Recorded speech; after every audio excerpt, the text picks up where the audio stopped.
नमस्कार दोस्तों, मैं विशाखा सोनी स्वागत करती हूं आपका इस वीडियो सीरीज में, जहां प्रीवियस वीडियो में हमने समझा था ऑपरेटिंग सिस्टम के बारे में। इस वीडियो में हम डिस्कस करेंगे ऑपरेटिंग सिस्टम के टाइप। तो ऑपरेटिंग सिस्टम 5 टाइप्स के होते हैं। फर्स्ट होता है हमारा main frame operating system, second होता है हमारा बैच ऑपरेटिंग सिस्टम, थर्ड होता है हमारा स्पूलिंग ऑपरेटिंग सिस्टम, फोर्थ होता है हमारा मल्टी प्रोग्रामिंग ऑपरेटिंग सिस्टम और फिफ्थ होता है हमारा मल्टी प्रोसेसिंग ऑपरेटिंग सिस्टम। तो इस वीडियो में हम सबसे पहले डिस्कस करेंगे मेन फ्रेम ऑपरेटिंग सिस्टम के बारे में। तो चलिए स्टार्ट करते हैं। तो मेन फ्रेम ऑपरेटिंग सिस्टम पहले कैसे होता था, इसमें क्या क्या चीजें होती थी। मेन फ्रेम ऑपरेटिंग सिस्टम में दो चीजें होती थी, एक होता था हमारा सीपीयू और एक होती थी हमारी मेमोरी। मेन फ्रेम में मेमोरी बहुत ज्यादा लिमिटेड होती थी, जिसमें थोड़ा सा स्पेस ऑपरेटिंग सिस्टम पहले से ही ऑक्यूपाई करके रखती थी, और जो मेमोरी में बाकी का बचा हुआ स्पेस है उसमें यूजर प्रोग्राम स्टोर होते थे। अब बात आती है कि मेन फ्रेम में हम अपना इनपुट कैसे देते थे। हम मेन फ्रेम में अपना इनपुट पंच कार्ड के थ्रू देते थे, जिनको रीड कौन करता था, कार्ड रीडर रीड करता था। अब पंच कार्ड होता कैसे था, ये दिखता कैसे था। तो पंच कार्ड एक हार्ड कॉपी का एक कार्ड होता था, मीन्स एक गत्ते के टाइप में होता था, जिसमें क्या होते थे, छोटे छोटे होल होते थे।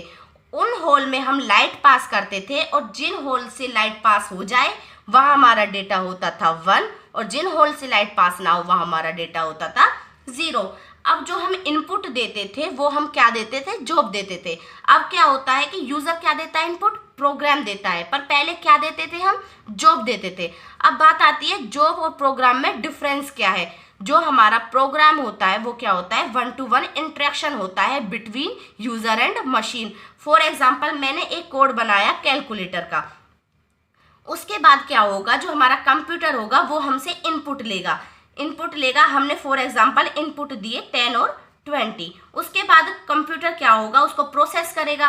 फिर उसके बाद कंप्यूटर हमसे क्या मांगेगा, कंट्रोल इंस्ट्रक्शन। हमने दे दिया इनपुट में कंट्रोल इंस्ट्रक्शन प्लस करके, फिर उसके बाद कंप्यूटर उसको प्रोसेस करेगा और हमें क्या दे देगा, आउटपुट दे देगा।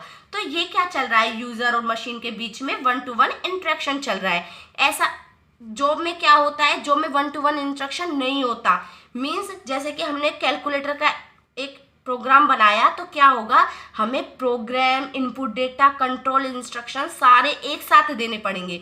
ऐसा नहीं है कि हमने प्रोग्राम अलग से दिया, फिर कंट्रोल इंस्ट्रक्शन अलग से मांगे कंप्यूटर ने, फिर हमने इनपुट डेटा दिया।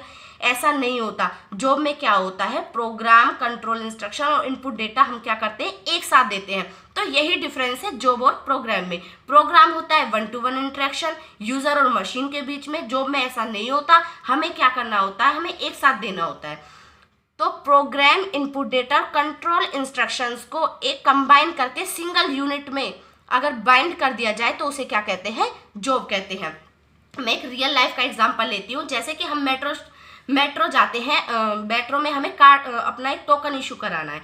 तो हमसे मशीन क्या पूछेगी कि कोई प्लेस पूछेगी, तो हमें फॉर एग्जांपल हमने दे दिया दिल्ली, इनपुट में क्या दिया हमने, दिल्ली। फिर कंप्यूटर हमें देगा कि उसका चार्ज कितना है, फॉर एग्जांपल 20, हमने कर दिया इनपुट में ओके। फिर हमें आउटपुट में क्या मिलेगा, हमें टोकन मिल जाएगा। तो ये क्या चल रहा है, ये 1 to 1 इंटरेक्शन हो रहा है मशीन और यूजर के बीच में। ऐसा नहीं है कि हमने एक साथ दे दिया कि हमें दिल्ली जाना है और हमें टोकन, मतलब ये हमारा चार्ज होगा और हमें टोकन दे दे। ऐसा नहीं है, हमें क्या होगा कि 1 to 1 इंटरेक्शन होगा। बट जॉब में ऐसा नहीं होता। जॉब में क्या होता है, प्रोग्राम, इनपुट डेटा और कंट्रोल इंस्ट्रक्शन हमें साथ के साथ देने पड़ते हैं। तो यही डिफरेंस है जॉब और प्रोग्राम में। अब बात आती है यूजर इनपुट कैसे देता है। तो यूजर इनपुट ऑफलाइन देता है। ऑफलाइन कैसे देगा कि पंच कार्ड में वो जॉब इंसर्ट कर देगा, उसके बाद वो उसको कहाँ पर ले जाएगा, डेटा प्रोसेस के पास, जहाँ पे डेटा को प्रोसेस किया जाता है। डेटा प्रोसेस वहाँ पे क्या कौन रहेगा, ऑपरेटर होगा। अब बात आती है मेन फ्रेम एक्ट कैसे करेगा, उस प्रोसेस को, उस जॉब को प्रोसेस कैसे करेगा। यूजर ने इनपुट किया ऑफलाइन, उसके बाद उसको ऑपरेटर को दे दिया। ऑपरेटर क्या करेगा, उसको इनपुट पंच कार्ड को इंसर्ट करेगा, किसमें, कार्ड रीडर में। क्योंकि उस पंच कार्ड को रीड कौन करेगा, कार्ड रीडर रीड करता है। तो कार्ड रीडर ने उसको रीड किया, उसके बाद क्या होगा, जो सीपीयू होता है उसको प्रोसेस करेगा।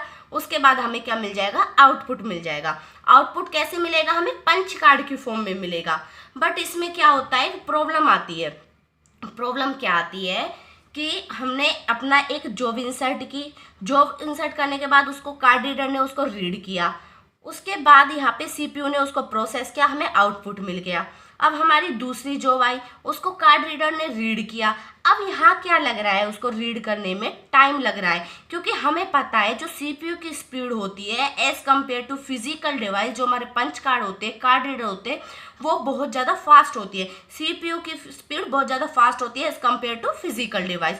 तो जितने यहाँ पे कार्ड रीडर इसको जॉब को अपने उसको रीड करेगा, इतने सीपीयू क्या बैठा रहेगा, आइडल बैठा रहेगा। फिर उसके बाद दूसरी जॉब इंसर्ट करेगी और सीपीयू ने उसको प्रोसेस किया और हमें क्या मिल गया, पंच कार्ड की फॉर्म में आउटपुट मिल गया। थर्ड जॉब आएगी, उसके बाद जब कार्ड रीडर उसको रीड करेगा, सीपीयू हमारा आइडल बैठा रहेगा। तो इसमें क्या हो रहा है, सीपीयू का वेस्टेज हो रहा है, क्योंकि हमें पता है जहाँ पे सीपीयू 1 सेकंड में 300-400 हमारे प्रोसेस कर लेगा उसकी कार्ड की, मतलब उसकी जॉब की, वहीं पे हमारा जो फिजिकल डिवाइस होता है कार्ड रीडर होगा हमारा, वो 30-40 ही हमारा कार्ड रीड कर पाएगा। तो हमारी सीपीयू की स्पीड बहुत ज़्यादा फास्ट होती है as compare to physical device. तो यहाँ पे क्या लग रहा है, यहाँ पे टाइम लग रहा है और सीपीयू हमारा क्या बैठा है, आइडल बैठा है। तो यहाँ पे एक प्रॉब्लम आती है, हमारे सीपीयू का यूटिलाइजेशन अच्छे से नहीं हो पा रहा है। दूसरी प्रॉब्लम क्या आती है हमारी, यहाँ पे मेमोरी वेस्टेज हो रही है। मेमोरी वेस्टेज क्यों हो रही है, फॉर एग्जांपल हमने एक जॉब दी, जो फर्स्ट आई वो किस लैंग्वेज में लिखी हुई है, फोर्ट्रान लैंग्वेज में लिखी हुई है। वो उसको कार्ड रीडर रीड किया, उसको यहाँ पे प्रोसेस करेगा कौन, सीपीयू। जब सीपीयू उसको प्रोसेस करेगा तो उसको उसके जो फोर्ट्रान की लैंग्वेज है उसको लिए कंपाइलर हमें लोड करना पड़ेगा। तो फोर्ट्रान का कंपाइलर लोड होगा, फिर उसके बाद हमें क्या मिल जाएगा, आउटपुट मिल जाएगा। फिर दूसरी जॉब आई, फॉर एग्जांपल वो जावा में है, उसके बाद जावा का हमें कंपाइलर लोड करना पड़ेगा, उसके बाद हमें फिर आउटपुट मिल जाएगा। फिर थर्ड जॉब आई, वो है हमारी फोर्ट्रान लैंग्वेज में।